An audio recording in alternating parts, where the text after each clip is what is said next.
नमस्कार दोस्तों। एक तरफ 14 सेकंड से ज्यादा किसी महिला को घूरना भारतीय दंड संहिता आईपीसी के तहत अपराध की श्रेणी में रखा जाता है, तो वहीं दूसरी तरफ इलाहाबाद हाईकोर्ट ने एक मामले में अहम फैसला सुनाते हुए जो बात कही है उसने सबको हैरान कर दिया है। इलाहाबाद हाईकोर्ट ने अपने फैसले में कहा है कि नाबालिग लड़की के स्तन को पकड़ना, उसके पैजामे के नाड़े को तोड़ना और उसे पुलिया के नीचे खींचने का प्रयास करना ना तो रेप है और ना ही रेप की श्रेणी में माना जाएगा। दोस्तों, हाईकोर्ट ने अपने इस फैसले के आधार पर कासगंज जिले के 3 आरोपियों को बड़ी राहत देते हुए उनके खिलाफ ट्रायल कोर्ट से जारी समन आदेश में बदलाव करने को कहा है। कोर्ट के इस फैसले ने दोस्तों सोशल मीडिया से लेकर तमाम आम जनता और नेताओं को भी हैरान करके रख दिया है। दोस्तों, ये पूरा मामला कासगंज का है। यहाँ 10 नवंबर 2021 को कासगंज जिले के पटियाली थाना क्षेत्र में एक महिला ने पुलिस में शिकायत दर्ज कराई थी कि वो अपनी 14 साल की बेटी के साथ कहीं जा रही थी। रास्ते में पवन, आकाश और अशोक नाम के 3 लड़कों ने बेटी को घर छोड़ने के बहाने अपनी बाइक पर बैठा लिया। एफआईआर में कहा गया कि आरोपियों ने रास्ते में एक पुलिया के पास गाड़ी रोककर उनकी बेटी के स्तन पकड़े और पैजामे का नारा तक तोड़ दिया। इसके बाद गलत इरादे से उसे पुलिया के नीचे खींचकर ले जाने लगे। इस बीच चीख पुकार सुनकर वहां मौजूद लोगों की भीड़ इकट्ठा हो गई, जिसकी वजह से आरोपी उसकी बेटी को वहीं छोड़कर भाग निकला।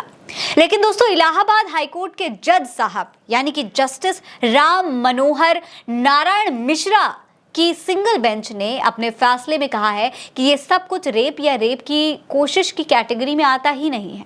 हालांकि जनता उनके इस फैसले से सहमत नहीं दिखाई दे रही है। कांग्रेस की प्रवक्ता सुप्रिया श्रीनेट इस पूरे मामले पर बात करती हुई कहती हैं कि भारत महिलाओं के लिए दुनिया के सबसे ज्यादा असुरक्षित देशों में आता है।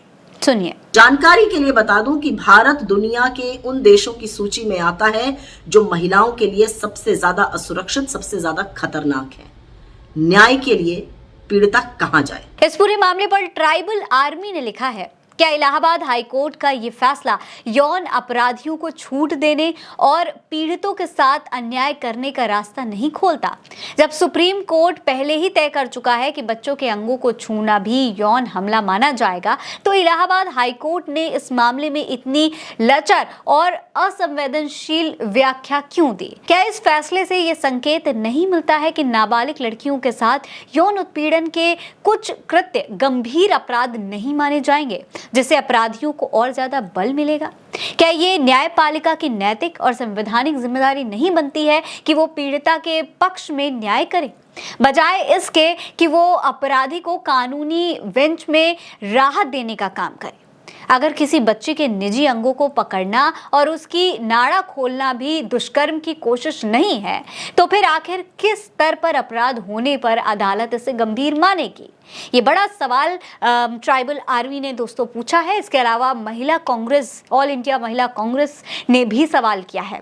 सवाल है कि इलाहाबाद हाईकोर्ट का कहना है कि 11 साल की बच्ची के निजी अंगों को छूना और नाड़ा खोलना दुष्कर्म की कोशिश नहीं है। अगर ये अपराध नहीं है तो फिर अपराध की परिभाषा क्या है? इसके अलावा दोस्तों कई आम लोगों ने भी ट्विटर पर इसे लेकर अपना रिएक्शन दिया है। जैसे कि विनोद कहते हैं कि ये लोग पीड़ित महिला को न्याय दिला रहे हैं या बलात्कारियों का हौसला बढ़ा रहे हैं। अजीत कहते हैं कि कोर्ट का ये फैसला दरिंदों का हौसला बढ़ाने वाला है। वहीं डॉक्टर शाहनवाज आलम कहते हैं कि मिश्रा जज मनुस्मृति को पढ़कर फैसला दिया है। अम्बेडकर का संविधान पढ़ा होता तो ऐसा फैसला बिल्कुल भी ना देता। अब दोस्तों इस फैसले पर तमाम लोगों ने विरोध करना शुरू कर दिया है। लोग कह रहे हैं कि हाईकोर्ट का ये फैसला बिल्कुल भी सही नहीं है। इस तरीके का फैसला बहुत ज्यादा असंवेदनशील है। अगर कोर्ट इस तरीके का फैसला दे रहा है तो कोर्ट को यह भी बताना चाहिए कि आखिर कोर्ट की नजर में अपराध किसे माना जाएगा, किस कैटेगरी में अपराध को रखा जाएगा, रेप को रखा जाएगा। कोर्ट को यह भी समझा देना चाहिए। आपको क्या लगता है? अपनी राय कमेंट सेक्शन में लिखकर हमें जरूर बताएं। फिलहाल इस खबर में इतना ही। ये खबर आप उल्टा चश्मा यूसी पर देख रहे हैं। नमस्कार।